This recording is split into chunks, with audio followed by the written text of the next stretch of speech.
So hello my dear friends, welcome back. Welcome to your channel Cooking Astrology. First of all, I would like to thank all of you for subscribing my channel and liking videos. Thanks a lot. So let's continue our interesting journey and series of the Dashmansh chart in Vedic Astrology. And right now we are covering all the 12 houses of the D10 chart. D10 chart is basically the chart responsible for understanding your career and the business aspect in more detail with the help of Vedic Astrology. So in this particular video, we will try to understand the fourth house of the Dashmasa chart in Vedic Astrology and what are going to be the results and significance which is particularly associated with this particular house. Let's try to decode in this video. And irrespective of whether you are doing a job or business, I'm going to be covering both the aspects in this particular video. And I request you to please watch this video till end. Now the very first thing, highest growth potential is particularly dependent over the condition of the fourth house and the planets that are sitting in the fourth house. Because this is the house which particularly governs the comfortable situation and discomfort in your career and the professional work environment. Comfort zone simply means suppose you are doing some task or you are doing some job from past many years and you are habitual, of doing that particular thing. And after some point you tend to find some comfortable situation in that area. So when this comfort zone is coming, it means you are heading in the path of stagnancy. Now this fourth house is actually cancelling out that stagnancy factor because this is the house which represents continuous progression and continuous growth. Irrespective of the age group which you are falling in and watching this video, maybe you are right now at the age of 30, 35, 40, 45 and even 55. Dignity and condition of this fourth house of the D10 chart will help you to first of all understand the continuous progression is going to be there or not, or what are the kind of challenges and roadblocks which are going to be facing in the career environment specifically. Now in contrast to the job part, it represents any sort of major event of relocation that is happening because of the job changes, or even within the working environment in one organization. Suppose right now you are handling one particular area or department, so other additional responsibilities are also coming towards you. So how well and how capable you are handling that multiple areas at once, that is dependent over the fourth house. In case of a business prospect also, this is the house which will going to play a very important role, because what is going to be happening, suppose you are doing a 9 to 5 job in one organization and you are experiencing lot of discomfort situations actually. Now what will happen out of that discomfort, the growth will automatically going to happen. And that is also the main reason why most of the entrepreneurs, even the people that are switching from job towards self-employment, doing something of your own on the independent manner, towards the entrepreneur pathway or towards the business streams also, that are also totally dependent over the fourth house. And specifically the malefic concentration in this house or the malefic planets concentration in this house represent the continuous progression is going to be there. Although with malefics, it's very difficult and very challenging for you to handle both the areas with regards to career and your personal life also. But if the malefics are going to be there, it means there is some irresistible urge which is going to be present inside you. That is continuously creating a boost or enthusiasm inside you to do something more, or maybe let me step out of my comfort zone in order to experience my highest growth potential. So this is the first main indicator which you can study from this fourth house.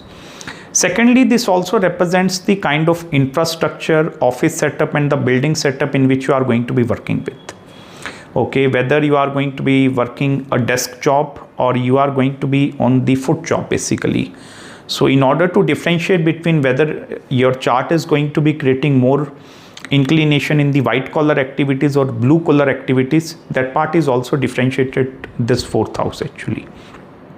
The benefic planet concentration tend to create more of a desk job kind of environment, whereas the malefic association tend to create more of a blue collar activities also. Along with this thing, the infrastructure of the building and property from where you are going to be working.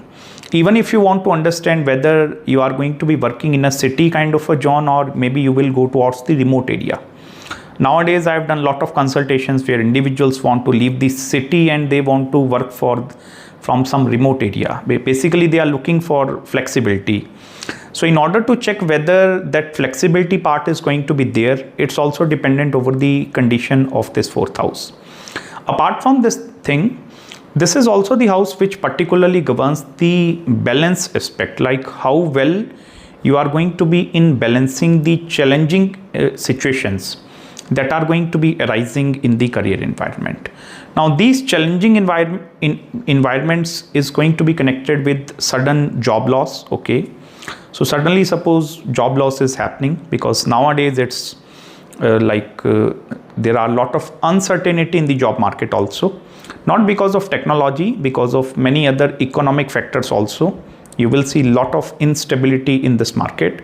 So fourth house represents your practical adjustment in the day-to-day life, like whether you are going to be only dependent over your degree or your theoretical knowledge which you have acquired in the college education, or whether you have some additional skills present inside you, or whether you are going to be capable enough to develop some additional skills which will help you in landing a good job, or maybe in order for you to do something of your own. So basically any sort of specialization and the specialized knowledge which you are going to be gaining into your own life is also dependent over the fourth house. This is also the house which is going to be creating a lot of impact in the career choices around you. Many a times individuals at the time of choosing their career, they are having many preferences actually. Preferences in the sense like, I'm not going to do the night shift, I'm only working in the daytime. Or maybe I'm only going to be working in the office kind of a setup, I will not work in the ground jobs. Or maybe these are my specialized locations, I'm only going to be working in this country, I will not move abroad or going there.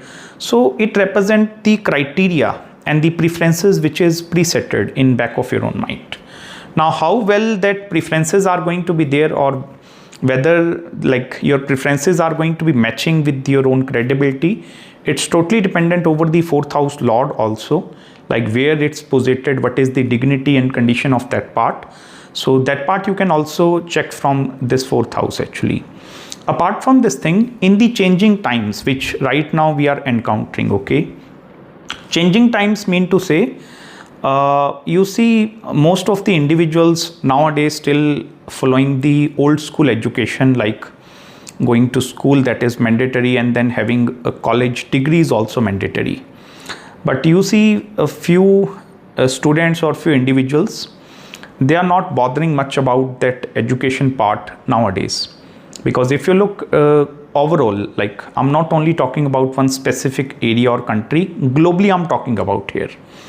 Because the technology is changing in such a way where your degree which you might be gaining right now, it's going to be worthless after 2 or 3 years actually.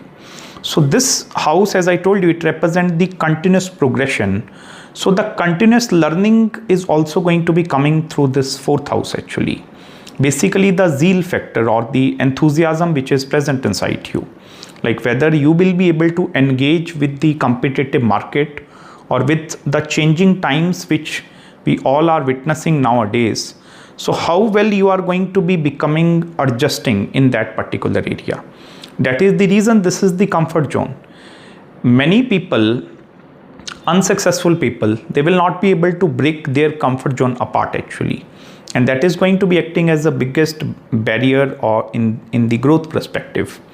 Whereas many a times if you pick even one successful person and if you ask these individuals the reason for this success, so first one, they might be telling the risk oriented capacity, and second, if you ask them, okay, is the taking risk and moving out of your growth comfort zone, is this also going to be the reason? And many a times individuals will say yes. Because until and unless you will not be able to break that shell apart, it becomes very difficult for you to grow in that particular area.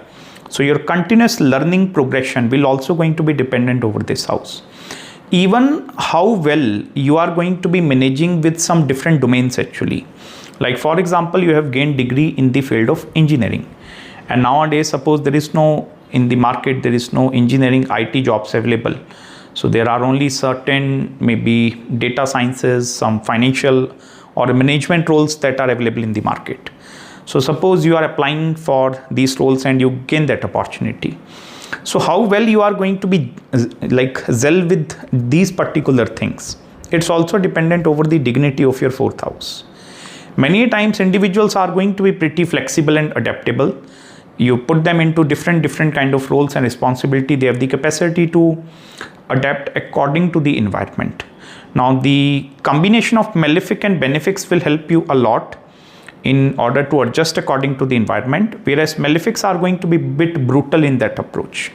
It becomes very difficult for you to move out of that comfort zone very easily and then try to adapt and adjust according to the environment.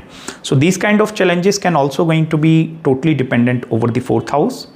One more important point, you also need to pay attention towards your D1 chart on the simultaneous basis, like D1 the natal birth chart, and then also look into the D10 chart. The very first thing you need to check is the 10th house lord of the D1 chart and look where it is going into the Dashmansh Kundli, and look at the dignity and the Raj Yogas which are created and formed by the 10th house lord of the D1 in the D10 chart. This is the first major thing which you need to check in order to predict yourself. And second thing, look at the significance of planet Saturn, particularly in the D10 chart. Even if it is possible for you to try to study the relation of Saturn in the D1 and in the D10 chart also, in order for you to go and predict into the more deeper manner, because in order to study the parameters like consistency or the amount of karma which you are going to be giving back to society, like whether you are going to be having a pretty long career with no possibility of retirement or you need to work till your last breath. So these combinations are going to be dependent over the karma or the unfinished karmas, which are going to be totally dependent over planet Saturn. So in order to check these details also, you need to blend the D1 and the D10 chart together. And second important point, you need to check whether there is some element change happening or not. Now by mean to say element change, basically there are 4 elements in Vedic astrology: earth element, water element, air element and fire element. So there are three zodiac signs which fall in every element. Now you need to specifically pay attention towards the first house of D1 and the first house of the D10 chart. It particularly going to represent, if the element is changing, it shows the personality and behavior is also going to be changing in the career environment, or the kind of things which you need to adapt in the career. So you need to check that element. Secondly, it is also important for you to check the element of your 10th house lord, whether it's transitioning from the fire to earth element, earth to water, or which transition is happening. We will understand these things when I go into each and every planet from these houses, don't worry. But if you are into the field of Vedic astrology, try to study the transition of the grahas from the D1 to the divisional charts. This will help you to create a more clearer picture over the 4th house and even any other house of the Dashmansh chart in Vedic astrology. So I hope you have gained some deep insights in this particular video with me. If you are having any queries and consultation with regards to your career, business, so don't hesitate to get in touch with me. I will try my best to get back to you as soon as possible. Also make sure to subscribe my channel below, hit the like button if you really enjoyed this video. And I'm going to meet you very soon in the next video. You can study this video over the career patterns. This video is also going to be very helpful in order for you to understand how to see the pattern of your career in your own life. So till then, please take care of yourself and may God bless you. Hare Krishna.